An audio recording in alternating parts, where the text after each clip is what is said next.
Once we know our three basic row operations, we can use them to solve the system of equations in two similar but slightly different algorithms, the first of which is going to be called Gaussian elimination with back substitution. So the idea is, for this problem, I have a goal.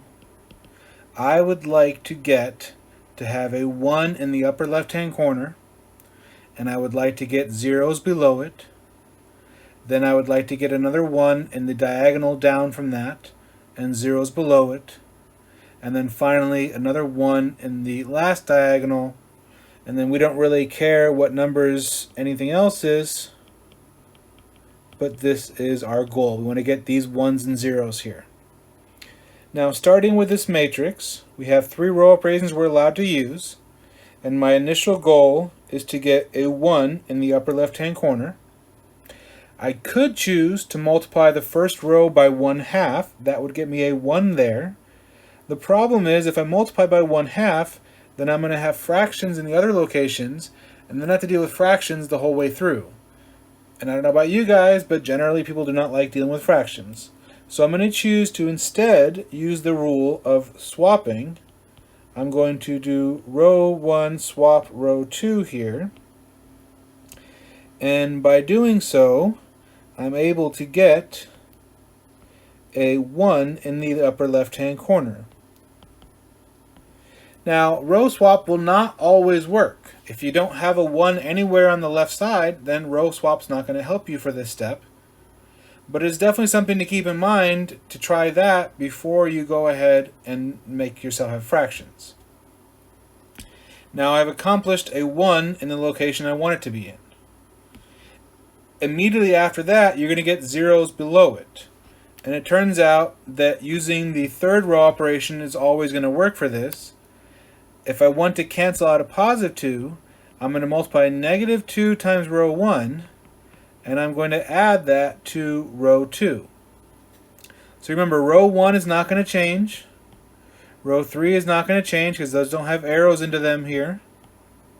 And then if I'm trying to do this to row 2, so I multiply -2 times this is -2.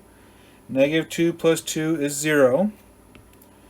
-2 times 1 is -2. -2 plus 1 is -3. -2 times 1 is -2.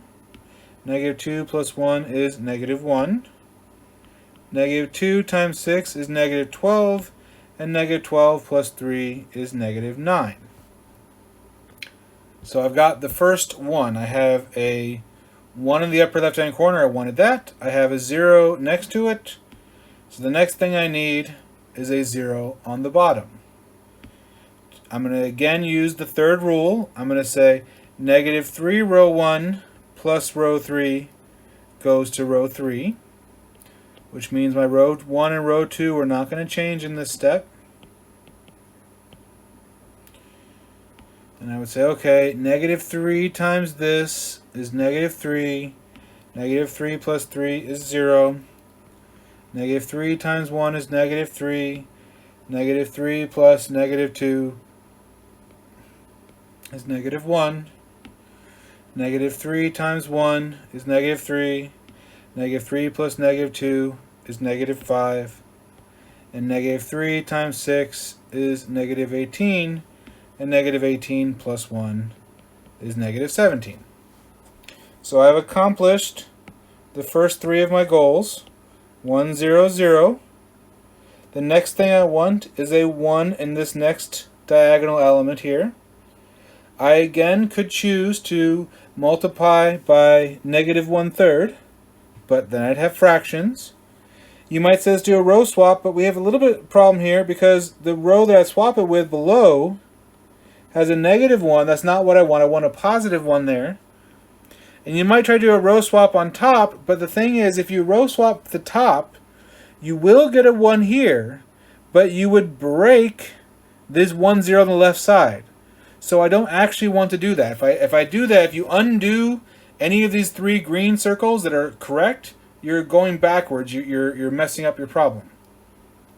But there's a little trick I can do here. I'm going to swap my row 2 and row 3, but I'm going to go ahead and swap it with the negative of row 3. So really, I'm combining the first two rules. I'm doing a row swap and a row times a negative 1. I'm just doing it all in one go here. So my first row stays the same. I'm going to take a negative of the third row and put that into the second row.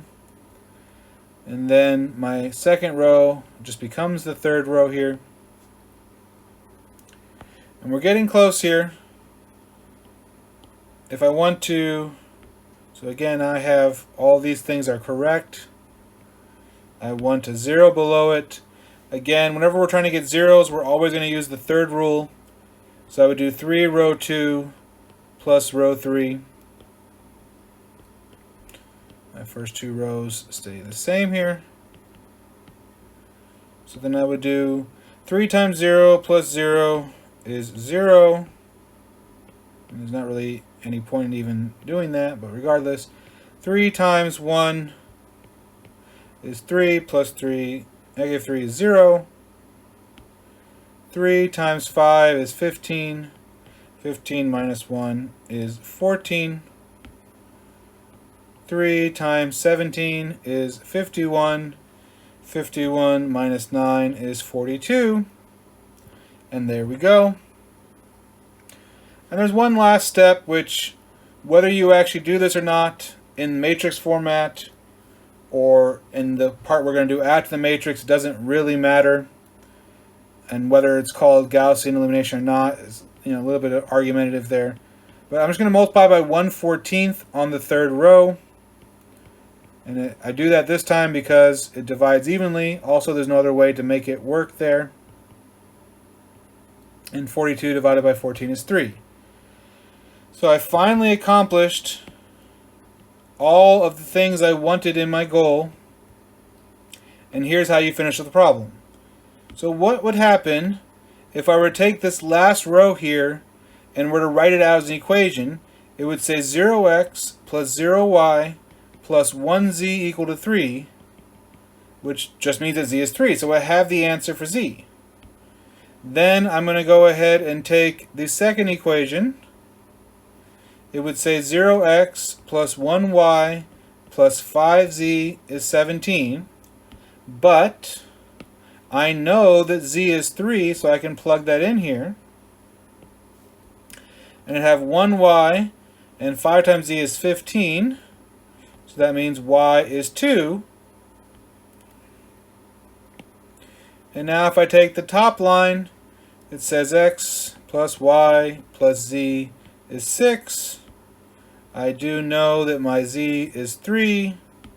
I do know that my y is 2, which then means my x is 1.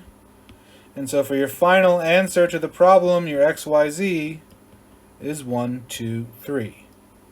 Now this is called Gaussian elimination with back substitution, because you do a bunch of elimination, you eliminate things nicely, and at the end you substitute these values back into the previous steps to get all the different answers.